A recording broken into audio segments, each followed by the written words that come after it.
Hey dudes, today I want to talk about a potential fix if you can't see anything in Pro Tools. So let's jump right into it. So here's what I mean. You open a Pro Tools session and nothing.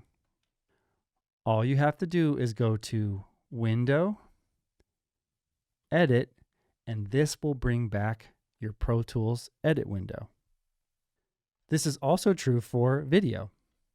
If you can't see the video, but you know you have properly imported it and it's in your session, you can go to Window, and you guessed it, Video, and your video will pop up.